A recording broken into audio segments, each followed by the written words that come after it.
कैसा खुदा बनाएगा कोई नया जहां, दुनिया को यूं मिटाए 21वीं सदी। अगर हम कहें कि इंसान ने खुद बर्बादी की बुनियादी रखी है तो गलत नहीं होगा। आज की तारीख में अगर कोई त्रासदी दिखती है और उस त्रासदी के लिए अगर कुछ गलतियों की बात होती है तो वो गलतियां आज की ही नहीं है, भले ही अंजाम आज देखने को मिल रहा हो।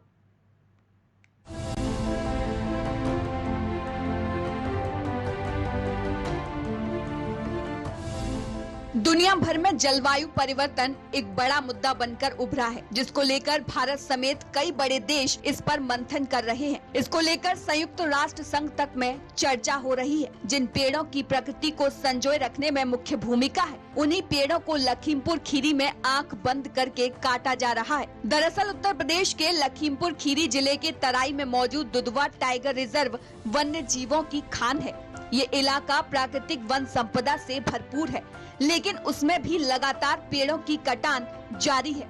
आरोप है कि संबंधित अधिकारियों की मिलीभगत के चलते पेड़ों का कटान किया जा रहा है।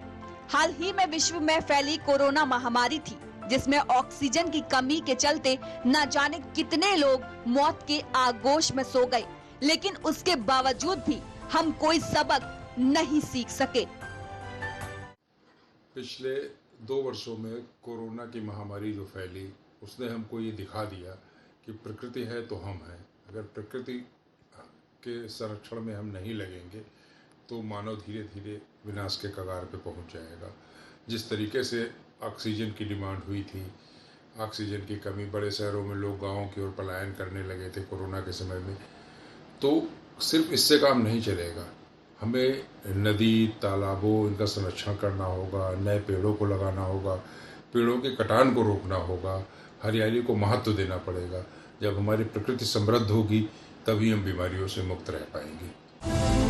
कभी आपदा का आना तो कभी बेमौसम की बारिश तो कभी सूखा पड़ना, चाहे ग्लेशियर का फटना हो या हिमखंडों का खिसकना, पहाड़ों का दरकना हो या नदियों का रास्ता बदलना, इससे न केवल प्राकृतिक विपत्तियां सामने आ रही हैं, बल्कि जैविकीय भूगोल बदलने का खतरा पैदा हो रहा है। ये केवल दुर्घटना नहीं है, बल्कि एक संदेश है जिसे आज कोई पढ़ या सुन नहीं पा रहा है।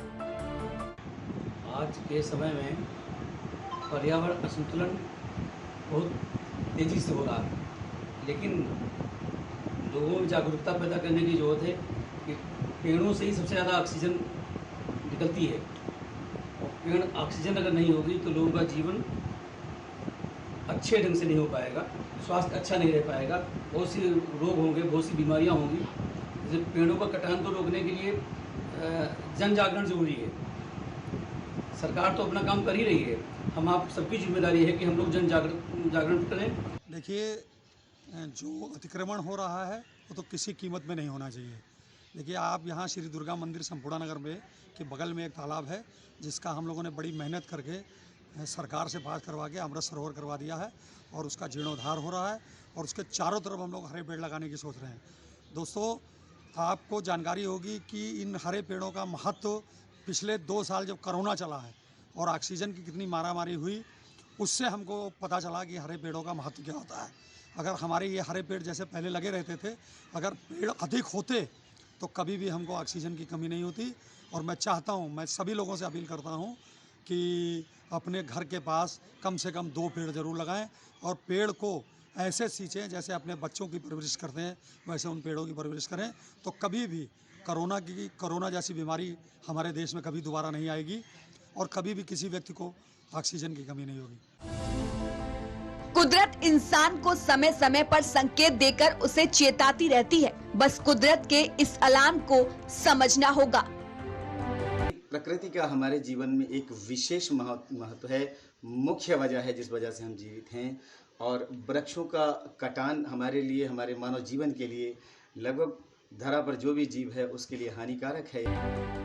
पृथ्वी का तापमान बढ़ता जा रहा है, फिर भी पेड़ों का कटना कम नहीं हुआ। त्रासदी आकर संकेत देती रही। ग्लोबल वार्मिंग जैसे बड़े मुद्दे भी सिर्फ वैश्विक स्तर में चिंतन जैसे शब्द की शोभा बढ़ाते रहे। पेड़ है तो जीवन, यदि पेड़ नहीं रहेंगे तो संसार संभव नहीं है। संसार तभी संभव है जब अधिक से अधिक पेड़ रहेंगे, जिसकी वजह से हमारा जीवन सुरक्षित है। अगर हम पेड़ नहीं लगाएंगे तो जीवन किसी भी तरीके से सुरक्षा नहीं मिल सकती है। जीने के लिए ऑक्सीजन चाहिए और ऑक्सीजन सारे पेड़ भरपूर मात्रा में ऑक्सीजन देते हैं। तो मैं सबसे यही गुजारिश करूंगा कि सब लोग अधिक से अधिक पेड़ लगाएं। मैंने अपने जीवन में कई हजार पेड़ लगाए हैं और मैंने अपने बच्चों को भी शिक्षा दी है कि वो जब भी मेरे बच्चे उनका बर्थडे आता है या हमारे परिवार में किसी भी सदस्य का बर्थडे होता है तो हर सदस्य 2-2 पेड़ लगाता है। बल्कि मैंने अपने बच्चों को सिखाया है कि वो जा कर के स्कूल में पेड़ लगाए। तो हम लोगों ने बहुत सारे स्कूल्स में पेड़ लगाए कि जिससे और बच्चे प्रेरित हों, वहाँ के टीचर्स प्रेरित हों, स्कूल प्रेरित हो कि ज़्यादा से ज़्यादा पौधे लगाएं। ये तबाही, ये जान माल का नुकसान जो इंसान कई सदियों से देखता आ रहा है, भुगतता आ रहा है, ये कुदरत के गुस्से की समय समय पर चेतावनी है जो बार बार ये कहने की कोशिश कर रही है कि अब भी संभल जाओ, होश में आ जाओ, ताकि वक्त से पहले तुम्हें कयामत ना देखनी पड़ जाए। लखीमपुर खीरी से न्यूज वॉच इंडिया के लिए संवाददाता गौरव गुप्ता की रिपोर्ट।